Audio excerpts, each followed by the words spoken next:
Madame la députée. Oui, merci, Madame la Présidente. Est-ce que le ministre pourrait nous donner un exemple de cas auquel ça s'appliquerait avec l'ajout de 38 points?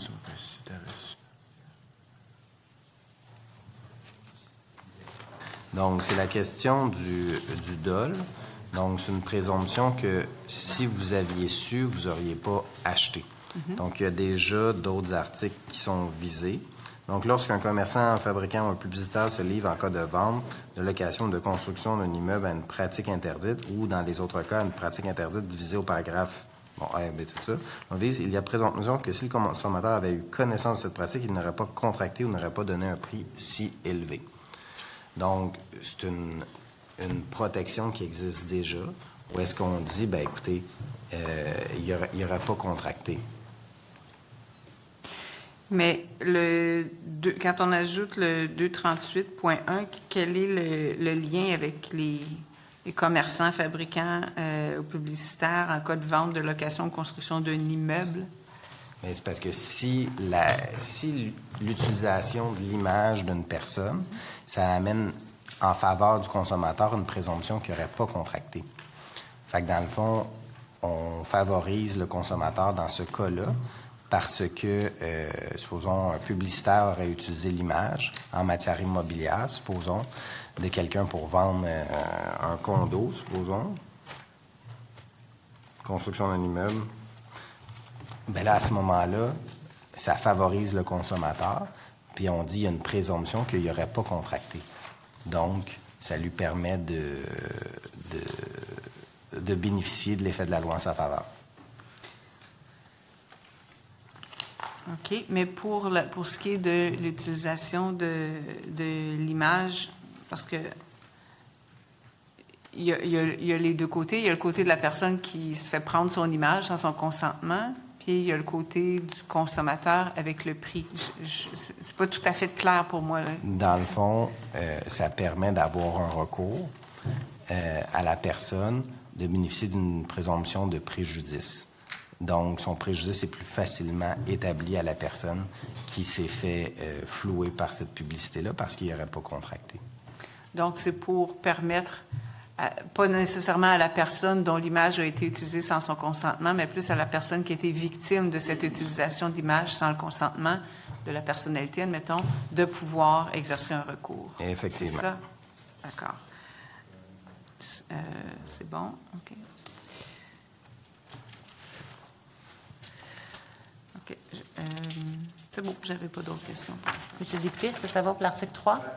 Peut-être très rapidement, Madame la Présidente, je comprends que ça, c'est un régime qui protège spécifiquement sur les questions d'immeubles, de location, de vente, etc. Mais ça touche spécifiquement aux immeubles, c'est bien ça?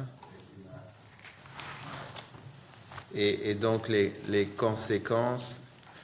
Et excusez mon manque de connaissances. Dans le fond, ça vient créer une présomption en faveur du consommateur pour les dommages, là, pour la réparation, qu'il n'aurait pas contracté si ça n'avait pas été de la fausse publicité. Parce que les dommages sur les questions d'immeubles sont différents de tout le reste. Parce qu'il y a des dommages dans toutes les pubs dont on parle depuis tout à l'heure. Et il y a un régime particulier pour les immeubles au Québec, c'est ça? C'est ça. Exemple, supposons que vous avez un promoteur immobilier connu qui vous dit « Ah, investissez là-dedans en matière immobilière. Moi, j'ai investi là-dedans, tout ça, alors que c'est pas vrai. » Là, on vient permettre que 238.1 puisse être utilisé par le consommateur qui s'est fait flouer pour lui donner une présomption pour aller chercher les dommages. OK. Et s'il n'y avait pas ça, l'article, s'il n'y a pas ça, il s'applique à quel genre de cas au juste c'est parce que donc n'importe quel commerçant sans publicité floue quelqu'un, c'était ça l'idée là. Ça c'est la base de l'article. Là, on est dans le cadre de lorsque un commerçant, un fabricant ou un publicitaire se livre en cas de vente, de location, de construction d'un immeuble à une pratique interdite. Donc, on vise lorsque c'est une question de pratique interdite avec les articles qui sont visés. Okay. Donc, dans les pratiques interdites, on rajoute ça. Exactement. Et sinon, ça n'aurait pas été interdit. Non, mais là, c'est la présomption. C'est interdit. Que là, on vient mettre la présomption en faveur du consommateur dans le cadre d'une poursuite pour obtenir la réparation. OK. Dans le fond, on facilite sa preuve. OK. Oui, Madame la députée? C'est dans le cas de construction d'un immeuble, mais la définition d'immeuble ici, c'est quoi? Donc, c'est un immeuble au sens, un immeuble Au sens général. au sens général. Au sens général. Au sens général, OK.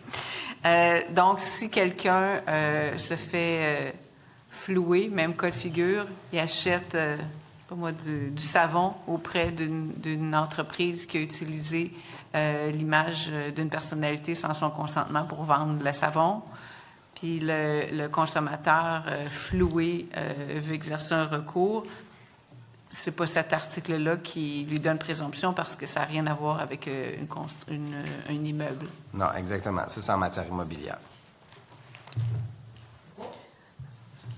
Puis pour son savon, le consommateur floué. Est-ce qu'il y a une présomption pour le savon? Oui. Est-ce qu'il y a une présomption pour le savon? Ou tout autre bien, évidemment. Ça serait 272 pour le savon. La loi.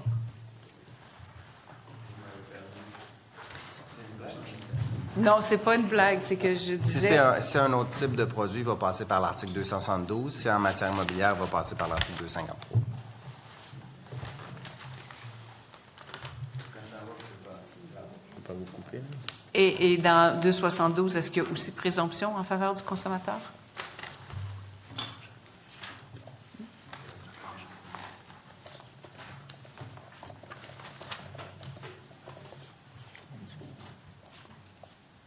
Donc, à 212, on me dit que non.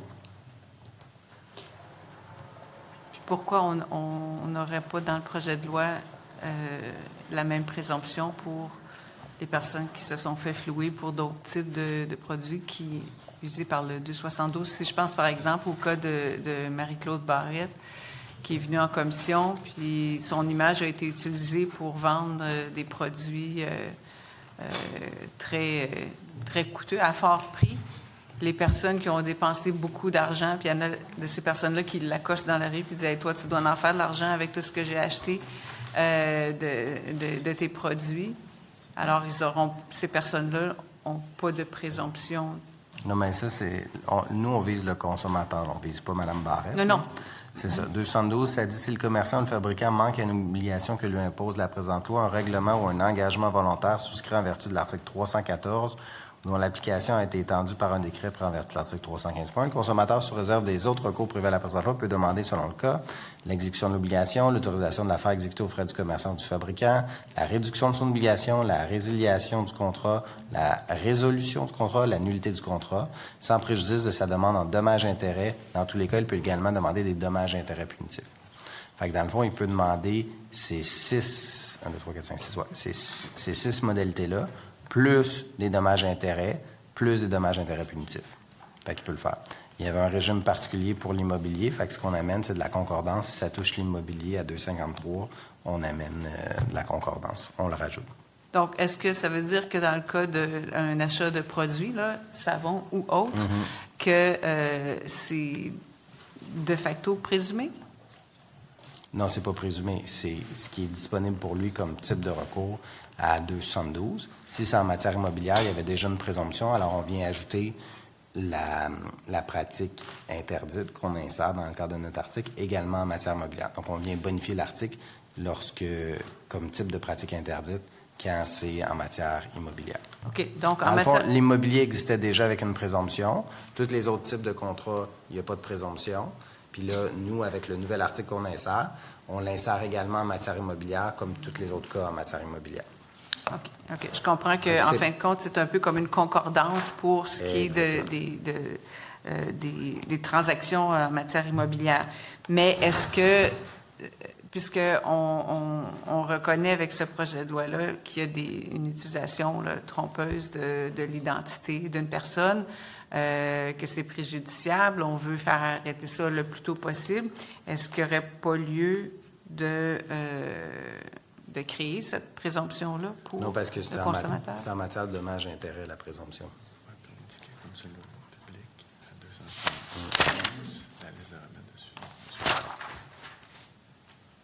Est-ce que vous avez de l'information supplémentaire ou non?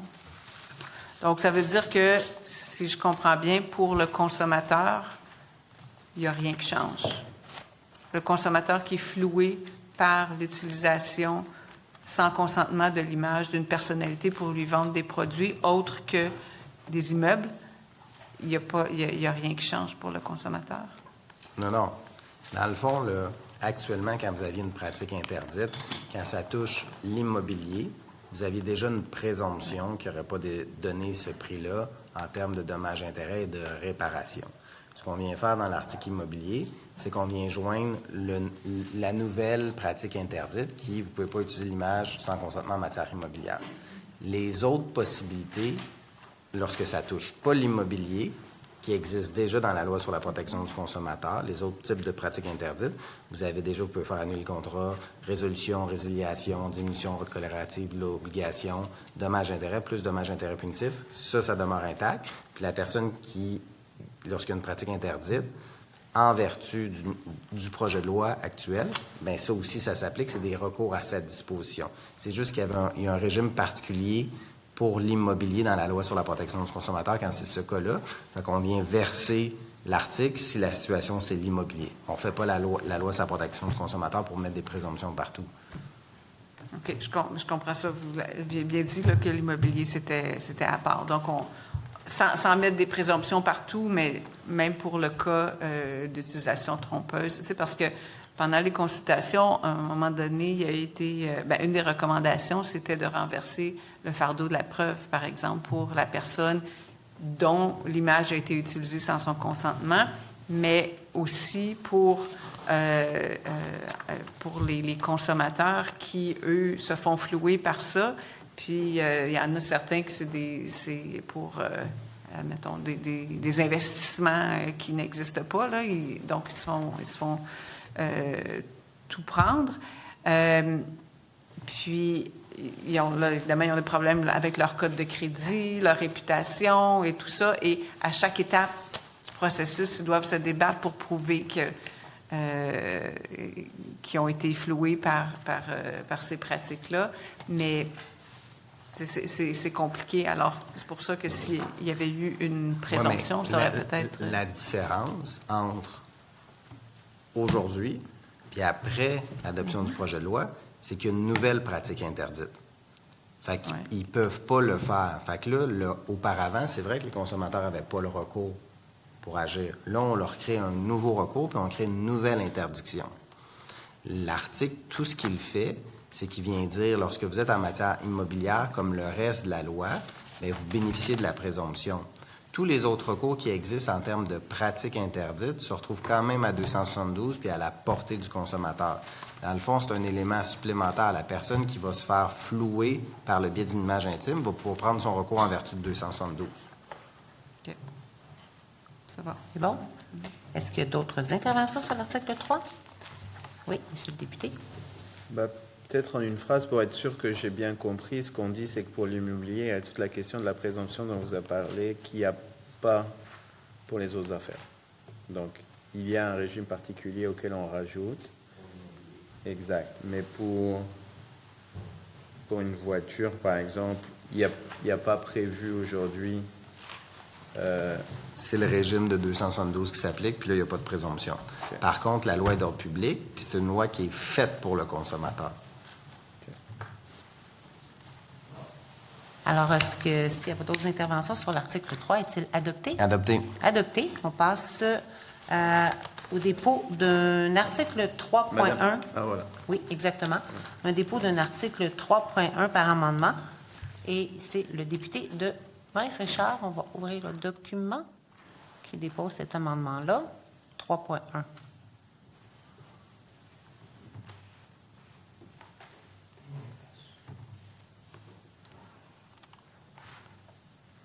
Ce ne sera pas long. Oui, voilà. Voilà, je vais vous demander d'en faire la lecture. Donc, ajouter après l'article 3 du projet de loi l'article suivant, 3.1, les plateformes numériques ont l'obligation de mettre à la disposition des utilisateurs des outils permettant d'informer les victimes de leurs droits et du processus de signalement à suivre auprès de l'Office de protection du consommateur ou de l'autorité des marchés financiers. Donc l'article 3.1 du projet de loi tel qu'amendé se lirait comme suit, c'est la même chose. Les plateformes numériques ont l'obligation de mettre à la disposition des utilisateurs des outils permettant d'informer les victimes de leurs droits et du processus de signalement à suivre auprès de l'Office de protection du consommateur ou de l'autorité des marchés financiers.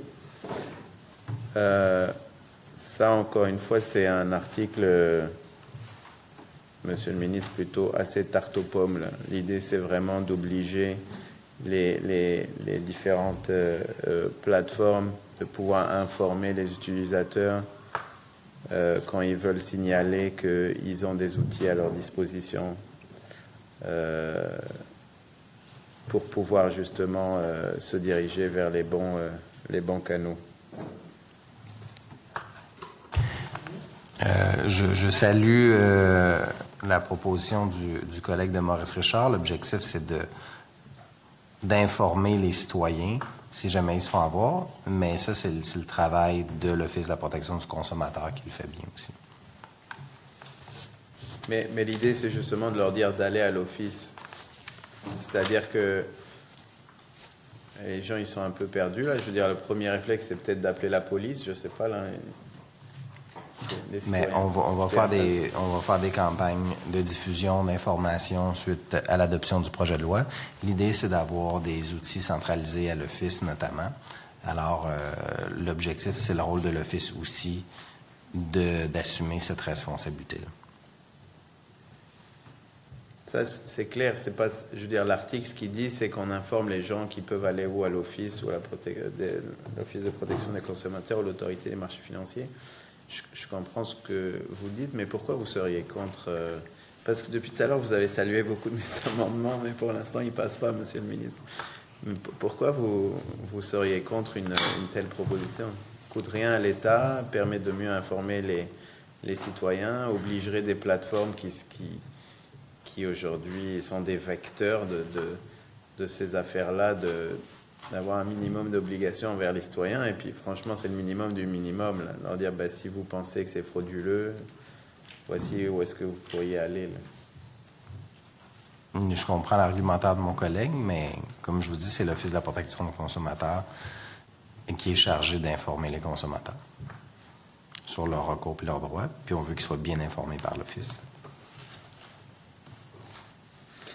Mais est-ce qu'on a des statistiques sur le nombre de personnes qui savent que l'Office de la protection du consommateur existe? Bien, ça doit être dans leur rapport annuel, qui doit être sur leur site web. Donc, je pense qu'ils ont quand même un bon taux de notoriété. D'ailleurs, je les ai visités dernièrement. Ils ont une équipe de personnes qui répondent aux citoyens, plusieurs milliers de demandes par année, par téléphone, par courriel notamment. Ils ont un site Internet également qui diffuse l'information.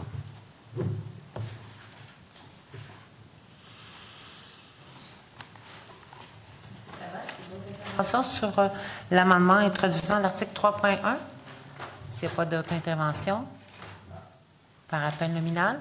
Merci. Pour, contre, abstention, M. Boisy, Maurice Richard. Pour. M. Jolin Barrette-Bordua. Contre. Mme Lecourt-Labignan-Frontenac. Contre. Mme Lay Abitibi-Ouest. Contre. Mme Hébert-Saint-François. Contre. M. Gagnon-Jonquière. Contre. Mme Caron-Lapinière. Abstention. Mme Lecourt-Laplaine. Abstention. Donc, l'amendement introduisant l'article 3.1 est rejeté. On poursuit avec l'article 4.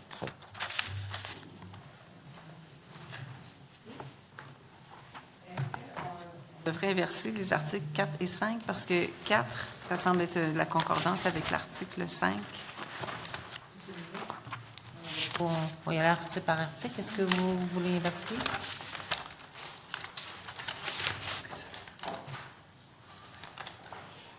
Ben, 318 vient après. Là, on est à 278.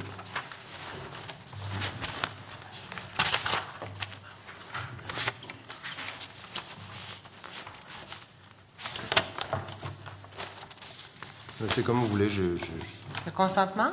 Le consentement. on peut Consentement. faire. Donc, on va aller à l'article 5. On revient à l'article 4 après.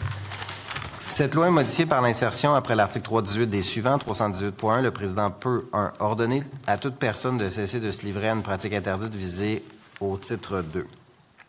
Ordonner à toute personne de cesser de permettre qu'on se livre à une pratique interdite visée au titre 2, notamment par l'utilisation des services de conservation de documents technologiques sur un réseau de communication offert par cette personne. 3. Ordonner à toute personne qui fait ou pourrait faire l'objet d'une inspection ou d'une enquête de ne pas se départir d'un élément de preuve de la commission d'un manquement ou d'une infraction au titre 2. 4. Ordonner à toute personne de ne pas se départir d'un élément de preuve de la commission d'un manquement ou d'une infraction au titre 2 par la personne qui fait ou pourrait faire l'objet d'une inspection ou d'une enquête. Le président peut également modifier ou révoquer une ordonnance prise en vertu du premier alinéa.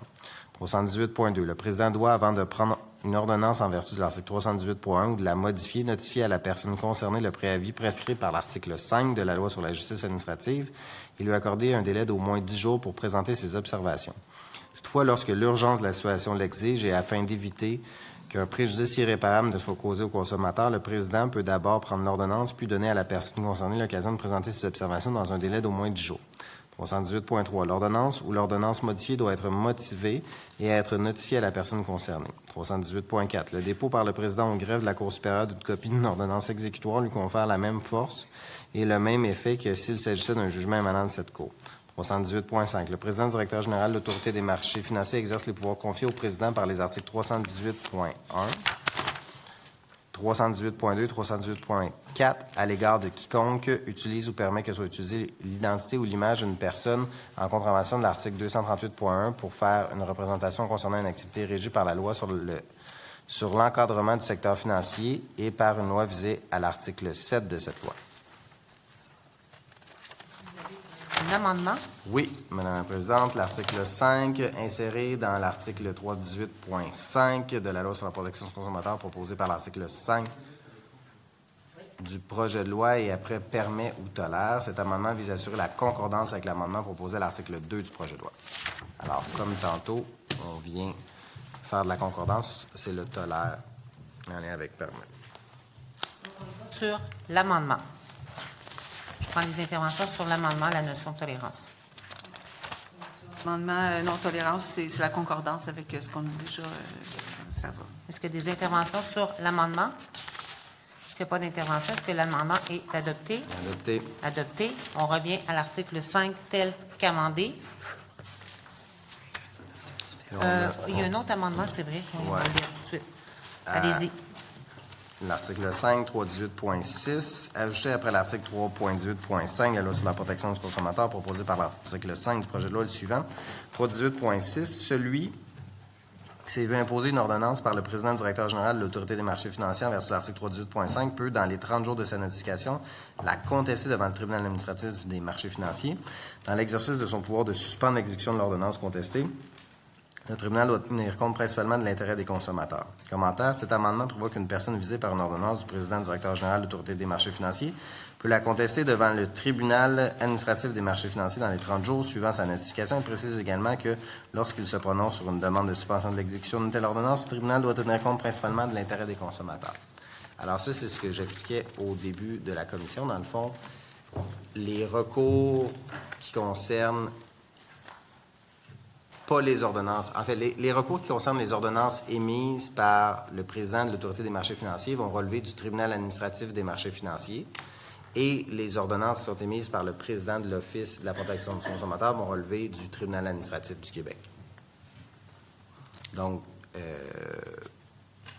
pour faire clair, là, parce que dans le fond, ils ont un tribunal spécialisé à l'AMF, fait que dans le fond, l'ensemble, vu que ça touche le financier, l'ensemble, puis c'est un tribunal administratif, c'est la même chose que au TAC, là. Donc, ils vont conserver leur juridiction sur cette demande. Parfait. Puis, il ne faut pas oublier que ce n'est pas le consommateur qui va au tribunal, mais c'est la personne qui est visée par l'ordonnance. C'est bon? Est-ce qu'il y a des interventions sur l'amendement qui concerne, on l'a compris, la contestation du tribunal administratif des marchés financiers? S'il n'y a pas de... Oui, allez-y. Juste pour être sûr de bien comprendre, donc l'idée ici, c'est que donc il y a quelqu'un qui est floué, donc restons avec l'exemple des crypto-monnaies pour que ça aille à l'AMF. Ça va à l'AMF, il y a une demande d'injonction qui est faite. Une demande d'ordonnance. D'ordonnance, pardon, qui est faite. Le le matériel, si d'ailleurs est-ce que c'est bien s'il y a un préjudice irréparable est enlevé tout de suite ou il est enlevé tout de suite de toute façon une fois qu'il y a la... Non, mais dans le fond, l'ordonnance. la séquence, là, il y a une publicité de crypto, il y a Ouais. une plainte, le Ouais. président de l'AMF est saisi de la plainte, décide d'émettre une ordonnance à l'endroit d'un diffuseur. OK? Le diffuseur conteste l'ordonnance. Donc, dit non, je veux pas retirer, je conteste l'ordonnance. À ce moment-là, plutôt que de se diriger au tribunal administratif du Québec, il se dirige vers le tribunal de l'Autorité des marchés financiers. Puis c'est le tribunal qui entend la demande de révision.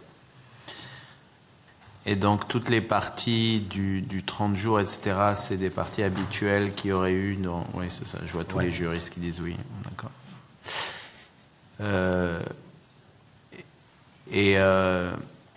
Et donc, et pendant tout ce temps-là, est-ce que la publicité de crypto, donc au début, quand il y a l'ordonnance, quand il veut pas, le tribunal peut ou pas la mettre quand même, exiger qu'elle soit enlevée en fonction de l'intérêt des consommateurs, même si au bout de 30 jours, en fin de compte, tu vas changer d'idée parce que si ça se trouve, c'était legit.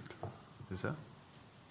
Mais dans le fond, il peut contester l'ordonnance. Fait que normalement, la personne se conforme à l'ordonnance, puis il pourrait la contester aussi. Mais il se conforme de toute façon. Et il faut qu'il se conforme. OK. Et donc, ce qui peut lui arriver, s'il a raison, ce qui peut lui arriver de pire, c'est que pendant 30 jours, enfin, pendant un certain nombre de jours, le temps que le tribunal rende sa décision, il ne peut pas mettre son matériel numérique. Bien, l'ordonnance à court, effectivement. OK. OK. Donc, s'il n'y a pas d'autres interventions sur l'amendement, est-il adopté? Adopté. Adopté. On revient donc à l'article 5 tel qu'amendé. Je prends les interventions. Madame la députée. Merci, Madame la Présidente. Alors, on lit au premier paragraphe que le président peut ordonner à toute personne de cesser de se livrer à une pratique interdite, visée au titre 2. Ordonner ensuite à toute personne de cesser de permettre qu'on se livre à une pratique interdite, visée au titre 2, notamment par l'utilisation des services de conservation de documents technologiques sur un réseau de communication offert par cette personne. Quand on avait étudié la loi visant à contrer le partage sans consentement d'images intimes, il y avait, à l'article 6, on prévoyait aussi de détruire cette image. Est-ce que, je ne pense pas l'avoir vu dans le projet de loi qu'il y avait une exigence de détruire, je vais l'appeler l'image fabriquée, là, sans consentement. Est-ce que on devrait peut-être penser à cela? Parce que là, l'ordonnance, ça va être de cesser de la diffusion, mais on n'oblige pas à ce qu'elle soit détruite. Excusez-moi, Madame la Présidente. J'ai une question de procédure. Parce que je sais qu'on est rentré tout de suite dans les échanges, mais j'ai peut-être raté là, mais j'ai l'impression que le ministre nous a lu aucun des commentaires qui sont associés à l'article 5. Oui, c'est ils ont lu. peut-être Oui. Tu sais que ça va être plus facile. Supposons le commentaire 318.1. L'article 318.1 vise à accorder au président de l'Office de la protection du consommateur le pouvoir d'ordonner qu'il soit mis fin à une pratique commerciale interdite et que tout élément de preuve s'y rapportant soit préservé. Donc, votre question, c'est détruire. Dans le fond, ici, le pouvoir du président, c'est de cesser de se livrer à une pratique interdite, donc de diffuser la publicité en soi. Donc, c'est une ordonnance administrative qui est émise par le président de l'Office. Donc, on dit arrêter de faire la pratique interdite. Okay. Mais contrairement au projet de loi sur les images intimes, on ne demande pas aussi de détruire l'image qui a été fabriquée sans consentement. C'est pas prévu. Là, c'est pas une ordonnance judiciaire, par contre. C'est une ordonnance administrative du président. Ce qu'on veut, c'est que la pratique cesse. C'est une pratique interdite, puis que la publicité soit pas diffusée. Mais on pourrait... je comprends qu'on vise à ce que la pratique cesse, mais rien ne nous empêcherait de... aussi, si on voulait aller plus loin, d'exiger qu'elle soit qu'elle soit détruite. Est-ce qu'il y a un enjeu juridique?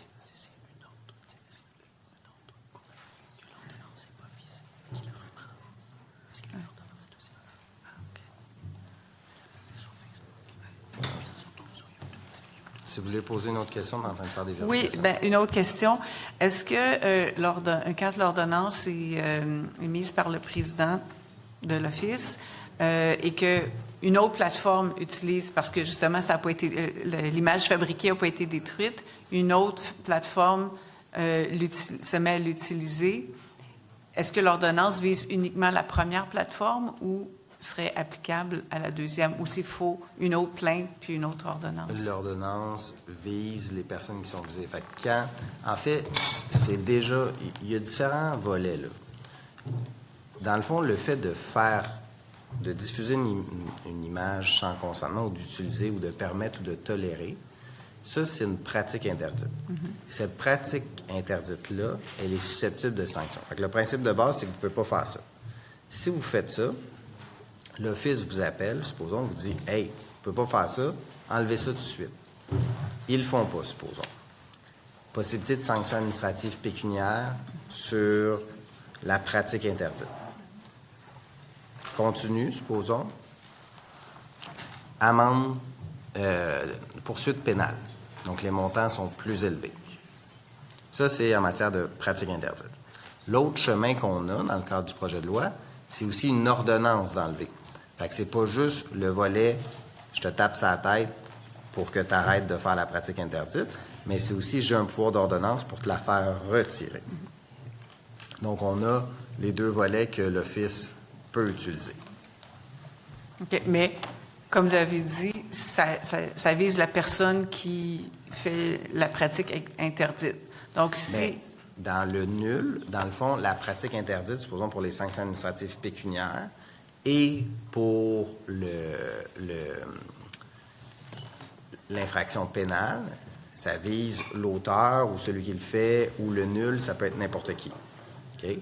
Pour l'ordonnance, quand le président émet l'ordonnance, il ne peut pas mettre une ordonnance large à tout le monde visant quelqu'un à qui elle n'est pas notifiée.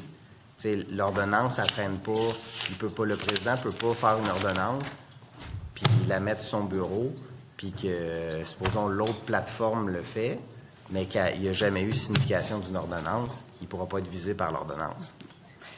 Donc, alors, ça répond à ma question, dans le sens où, effectivement, l'ordonnance s'applique à la personne qui fait l'utilisation sans consentement de l'image d'une personne. Elle doit arrêter, etc. Si une autre plateforme s'empare de cette image-là,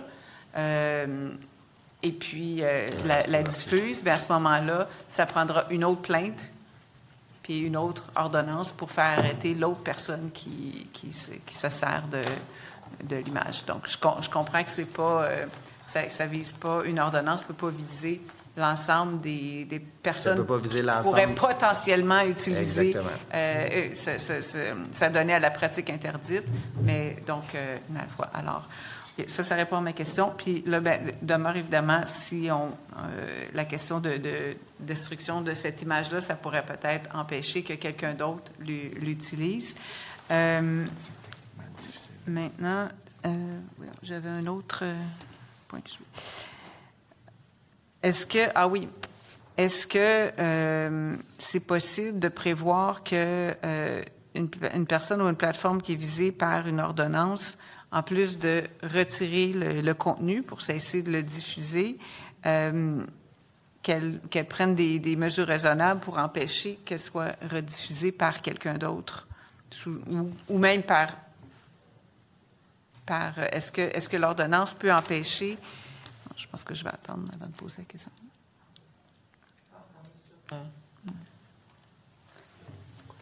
La destruction. Excusez-moi, je vous ai manqué. OK, donc on attend la réponse sur la destruction de l'image. OK. L'autre question, est-ce que, outre faire cesser l'image par l'ordonnance, est-ce que